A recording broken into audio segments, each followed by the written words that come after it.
So I need a bowl. I need, what else? What were the ingredients again? It'll say in there, but I can't put it in there. I need flint. I need redstone.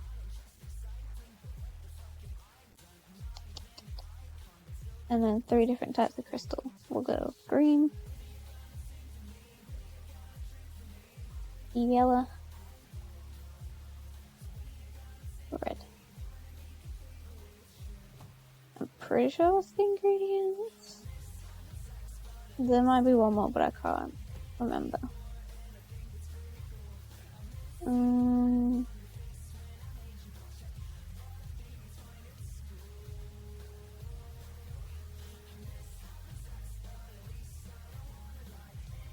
I don't really know what the crafting recipe looks like, so I'm just gonna hope it's something like this. Balance, Mondays. And then I think I just press on a book thing. See? Oh wow, I'm a genius. Not really, I looked on the thing that I was meant to look on.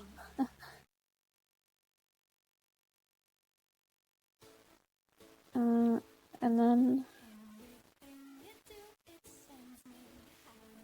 who would have thought that just that a few sprinkles of dust could have created this marvelous book? It is mostly blank, but it hints at a powerful new form of magic, thaumaturgy. Firstly, I will need to study the magical word that has been shown to me. For that, I'll need a tool, a thermometer, the book calls it.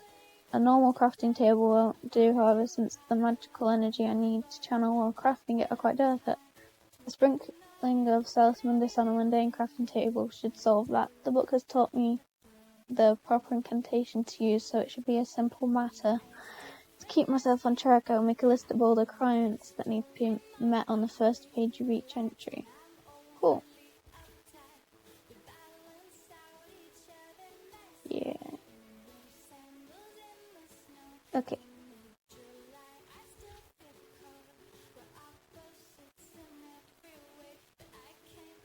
So what I need is more of that stuff. Cool.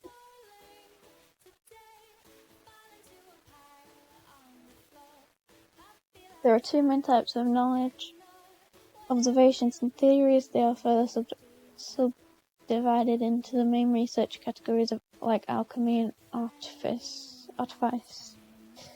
Observations are notes and discoveries that you have made in the real world by scanning objects. Practical observation often gives insights into how things work. By keeping field notes of those observations, you will slowly build a solid base of knowledge to work from. Theories, in a nutshell, are ways of understanding things through careful observation, rational thought, and practical experimentation. Much of thaumaturgical research requires crafting theories to better understand research categories.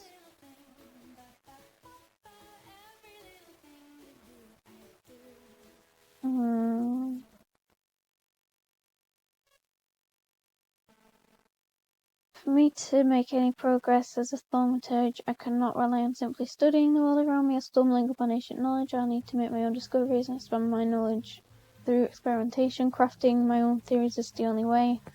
I'll need to create a comfortable workspace to do my research with ample supplies like writing materials and paper. I should craft some scribing tools and place it up on a table. Okay, I can do that. Okay, I can do all that. I've got all those ingredients. But a normal crafting table.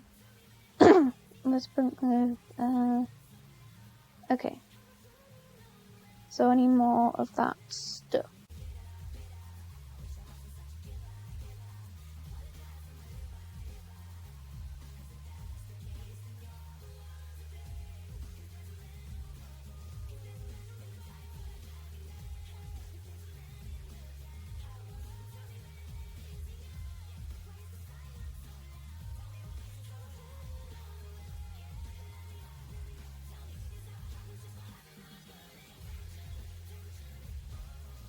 Uh-huh. Awesome. Or just a separate place to do this stuff. Complete. Cool.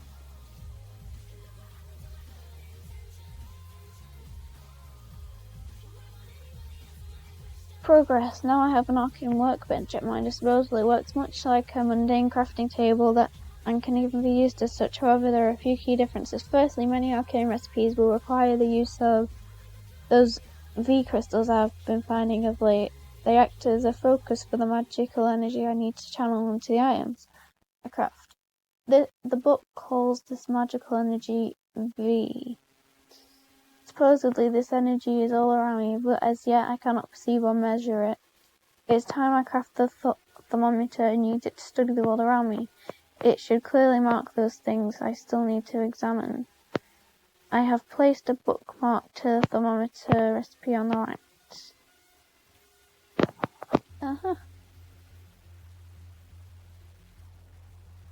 Awesome.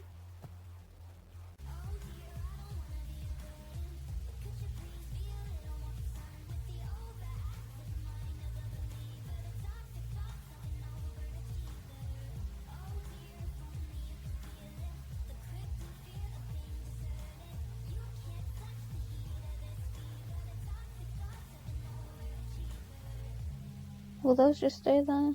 Yeah, good. I wonder what this is. Cool.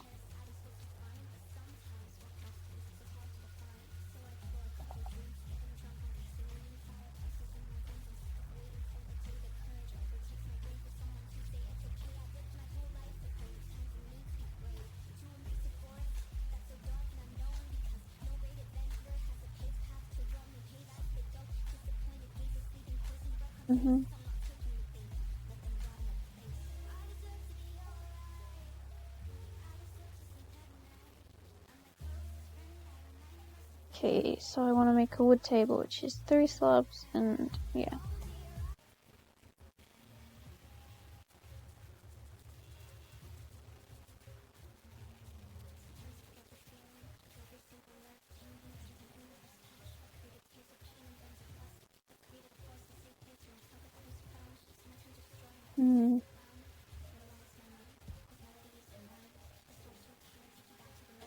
And then it was making ink things.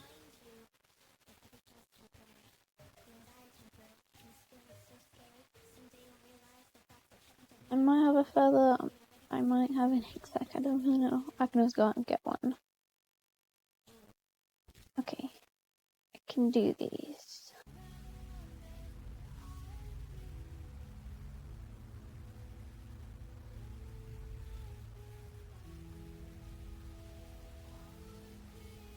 Now I need to find a squid to give me some ink. So what was the recipe again? I keep having to get back to it.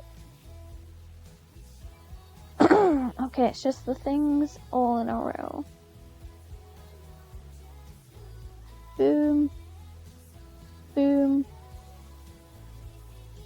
Boom.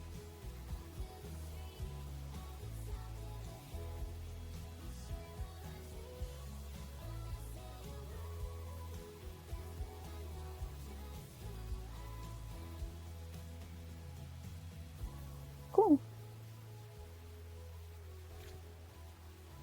Now what?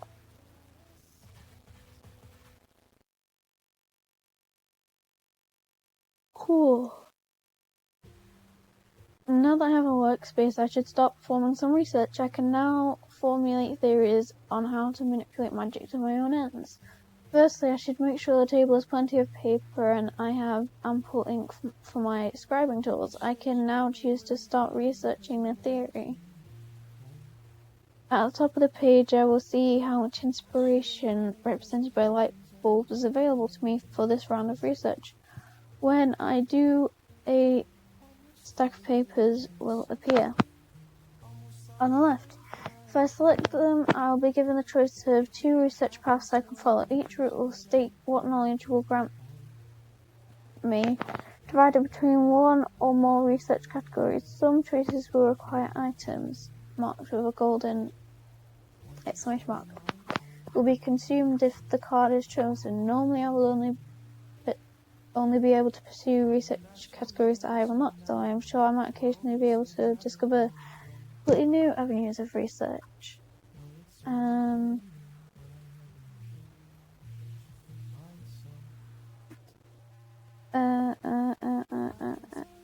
I can keep drawing to further my knowledge. I should note, however, that each choice will make cost some of my inspiration. Once I run out, the research will be completed. The amount of initial inspiration available to me will increase as my knowledge of magic increases. My progress in research categories is shown as a percentage. 100% completion represents one full theory. Getting less than 100% in a category still counts, however, and will be added to your current knowledge once you complete your research. It is possible to get more than 100% in a category. Only the highest category will get the full bonus, however all others will lose 33% of their total.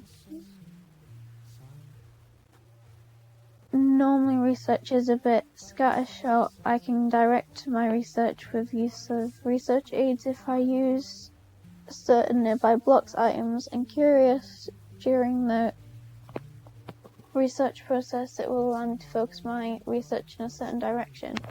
For example, having access to a bookshelf will give me reference materials that I can use during the research process. These come in the form of limited special draws that have a higher chance of occurring than normal draws. These will have a gilded border to differentiate them from normal draws.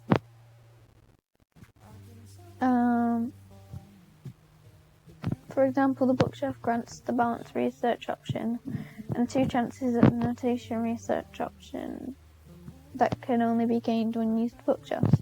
When you start your initial research, you can choose which research aids to use, but it should be noted that each aid used reduces your initial inspiration by 1.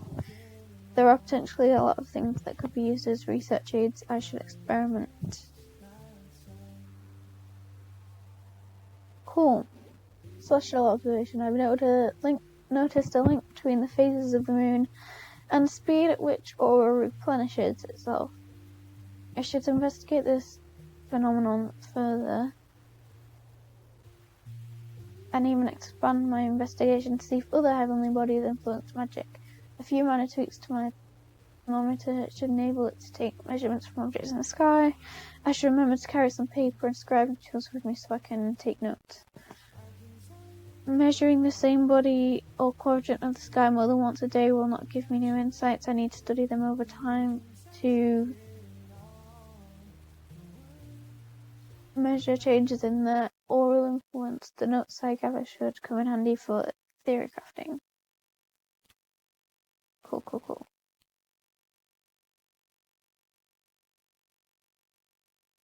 Awesome.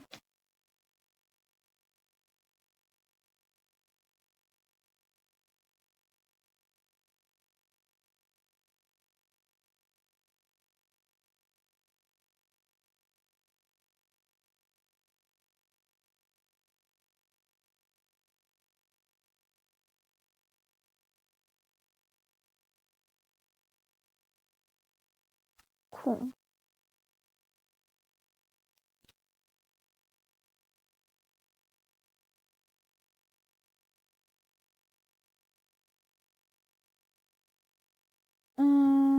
Experimentation. You perform a random experiment to see if something can be discovered.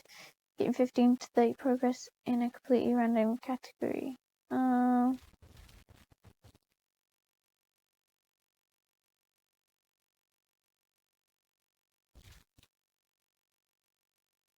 Reject fundamentals findings. Oh, I got 21% in alchemy. Cool. You come to the realization that fundamentals is not vital to your current research. You will not gain any more progress in fundamentals or draw any cards related to that category, but your current progress will remain. The moment of revelation shows you the common links between between all you have been studying, your total progress is split evenly amongst all currently revealed and valid theories. An additional category will gain the full bonus upon completion. I guess this one. Cool.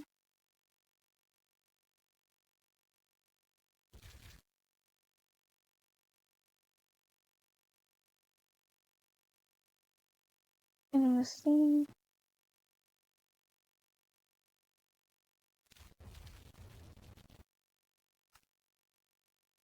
Cool.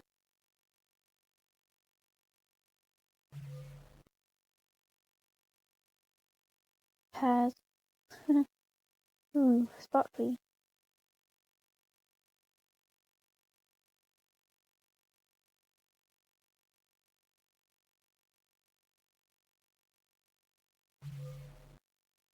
Ooh, what did I learn?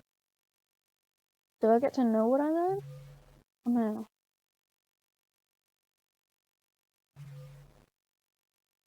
So I guess if I look at new blocks, or, well, oak isn't new, but you know what I mean. Mushroom. I'm learning. What about cows? Awesome.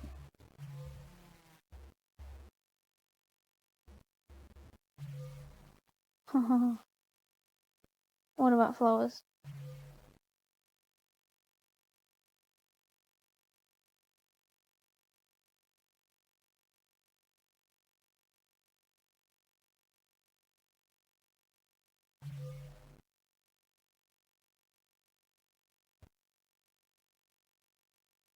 Very cool.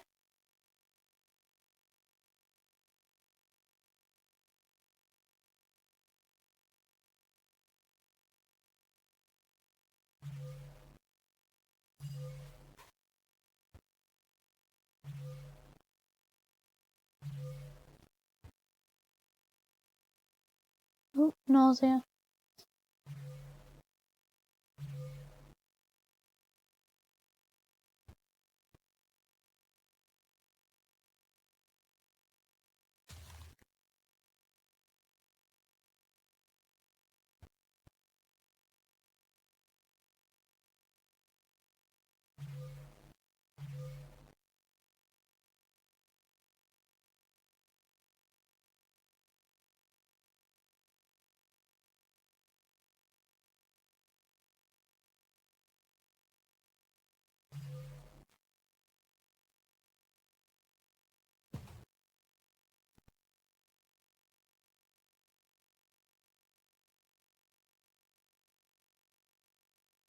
Plants. There are many unique plants that are useful to thaumaturge. I should study those. I find addendum 1, grapewood. These large and majestic trees can be found dotted all over the countryside. The wood is able to absorb impressive amounts of magic, making it a popular component in crafting of magical devices. Addendum 2, silverwood. These rare and magical trees are a wondrous sight. The leaves shimmer with magical energy, and the pale soft wood is valued for its purifying properties. The tree's magical nature is such that if allowed to grow naturally, they will slowly replenish the aura around them. This feature alone makes a silverwood sapling a rare prize. I think I have one of those. A sapling. Addendum 3, Vishroom. This strange glowing mushroom can only be found growing in magical forests. They have hallucinogenic properties, so one must be careful not to approach too closely. Cool.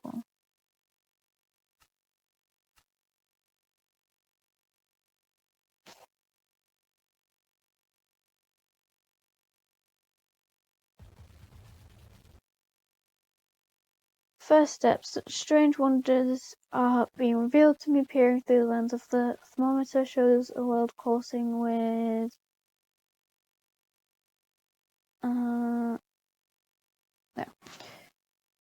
coursing with magic, V as the book calls it. Normally this energy is a pure ocean of magic that ebbs and flows, but also permeates all things, both animate and inanimate.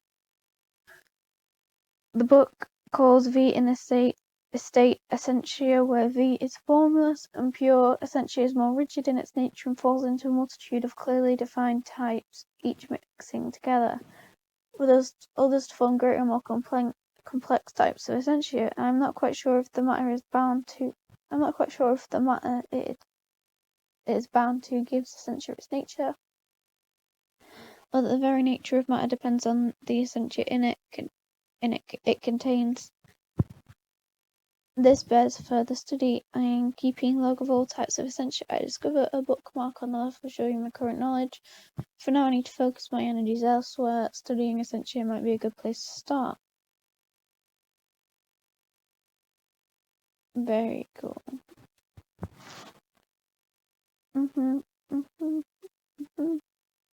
Cool.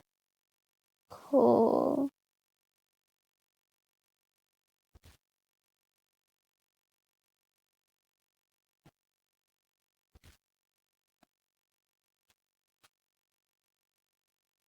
Cool.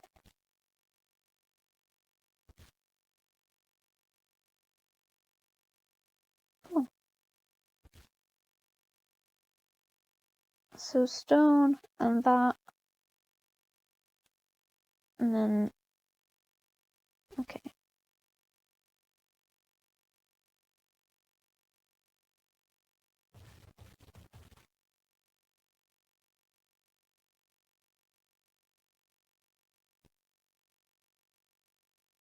Discovering alchemy, being simple process as uses, but true chemical interactions require more than mixing a few monster parts together. I think Essentia holds the key to a much more sophisticated way of manipulating matter is to try and learn more about alchemy and how it fits into the magical world. Armed with that knowledge and a bit of inspiration, I'm sure thaumaturgic alchemy will be within my grasp. My recent discoveries have given me new insight into how the world's put together, and I think I might know a way to transform matter by altering its essentia. This will require experimentation, something to hold the alchemical substrate. A simple brewing stand will not do. What I need is a mystical crucible. A cauldron is the right shape and size, but what is effectively a big metal bowl will never be able to hold the magical energies I wish to manipulate. Once again, applying some Salus Mundus to a cauldron should resolve my problems. Cool.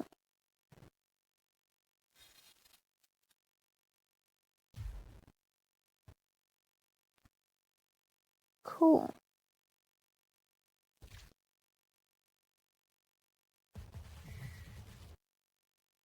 Discovering alchemy. I now have my crucible. Now I need something to experiment with, and I have to have the first thing. I spent many late nights studying thaumaturgy, and flickering torchlight is not the best thing to read by. A steady magical light is exactly what I need now. Glowstone is a steady source of light, but I require large handfuls of it for a light source, and it lacks style. I'm sure I can alter it into something better. The crucible needs to be placed over a source of heat and filled with water.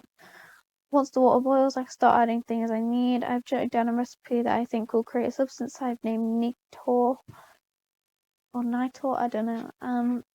A small core of energized glowstone empowered with energy, fire, and light should burn forever. It should be naturally buoyant, allowing it to be placed wherever I choose, even floating in mid-air. I simply need to find objects with the required essentia. Pressing shift whilst hovering over an item might help here. And throw them into the crucible. The crucible will run them down to the constituent essentia. I might not be able to gather the exact combination of essentia required, but if there are enough of the types I need, everything should be fine. Once I have enough, all I need to do is throw in the catalyst, in this case a handful of glowstone dust.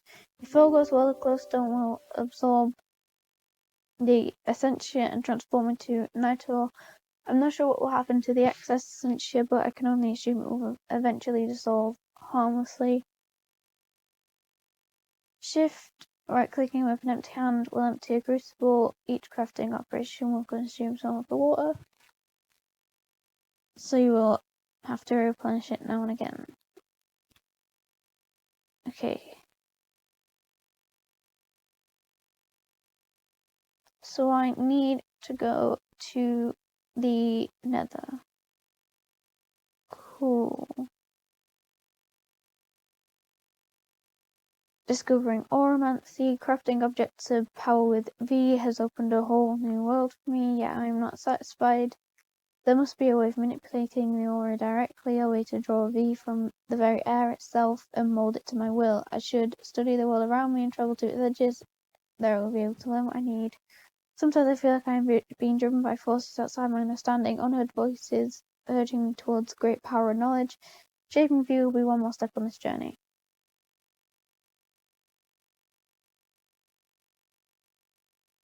Thus far I've been applying V to objects as a matter of course is simple enchanting, which is possible using an everyday enchanting table. I believe more is possible, however, by infusing objects with essentia, and I should be able to artificially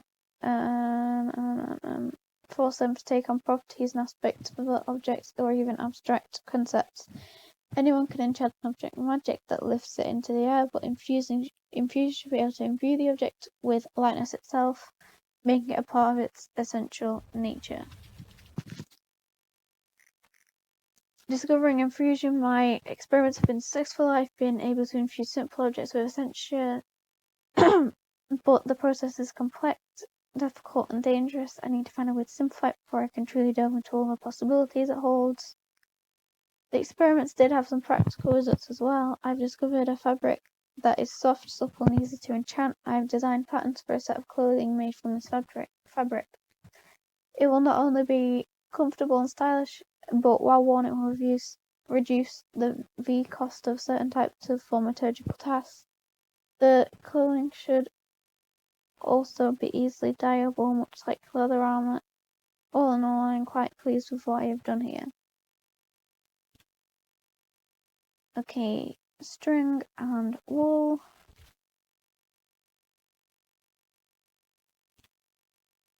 Yes, okay. Yeah, so I think I'm going to end it here. There's clearly a lot to do in this one. But yeah, it's pretty good. We finally got started with it. It seems pretty cool. And the book doesn't seem that difficult to figure it out now. Should be awesome.